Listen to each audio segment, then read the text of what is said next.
aya basi okuvako w'omuyimbi gwe Vivian Tendo omuyimbi ono Vivian Tendo akadde kanendo nga sodo kubate nga agitaddemu amanya ag'enjawulo okuva yawukana n'omukulu gwe bayita Yesu Marafika okuva mu Loud Entertainment bingi nnyo byayiseemu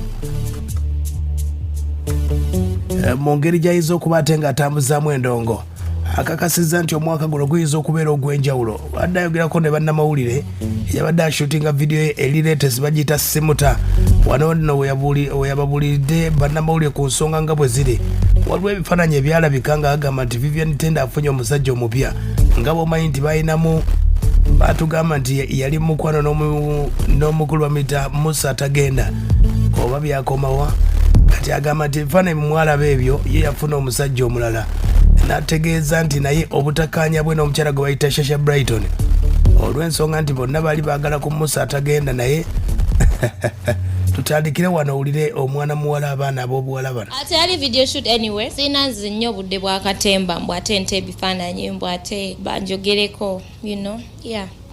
It wasn't a video shoot. Namujeyo muchalo. Maybe to be brief, maybe ekintu in common is wanting to be of use to people abatali privileged. Kati yenga ye alina his charity organization nafe tutela okola charities, so that's how nze ndi mukazi segomba banegomba ye mukyalo ye mwana mulago bayita Vivian Tendo wano wayogeredde nti waliwo obutakkaanya bawulira nti Sasha Brighton ne Vivian Tendo bayite bali makambogo ategeezezza nti Sasha Brighton tabanga bamukwano gwe wadde n'akamu era tayinza kubeera mukwano gwe. Honestly, to put this right, we've never been friends. Tetu meeting anko anywhere. Like, we've never even been in the same space. Yeah, tetu anko ba mukwana. I can't lie. It's all about us because if we've not been friends, it doesn't mean to be our enemy. You understand? The nebyo musajja, I mean, it's not personal because she wasn't my friend. Tetu bangako ba mukwano. Mikwano jange, they are just normal people like me. Kwano jange, they are my age mates, my group mates. Like, mikwano jange bonda bojiraba. We are like, obachitegera chenkugamba. I don't even have any celebrity friends. Ategeezezza nti Sasha Brighton tabangawo mukwano gwe wadde n'akamu. Ategeezezza nti ye budde bonna agenda kubeera mu bufumbo obuteredde wulira. First of all, like we are not yet married, so we don't stay together. So sifumba nekirala nze ng'omuntu fumba si bintu byange wabunnemanga mva yo dawatu ngaze yambwa nakyeyombekedde abimanyira wana babba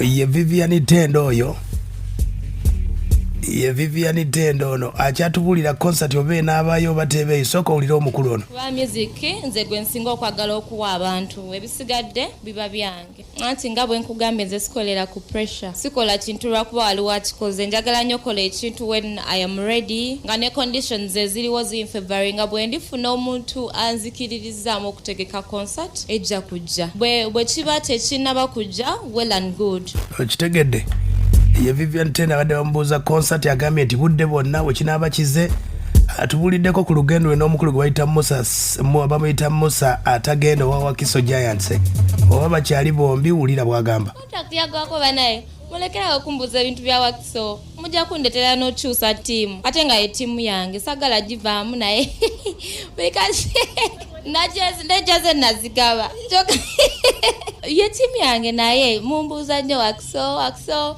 omuntu omuganya moving on mu bulungi musajja atwalaika alina omuntu oba abantu be mwe buli kaseera mubeera mukubuza Vivian Tendo kati baddayo ne bamuyombesa ne bagamba gwe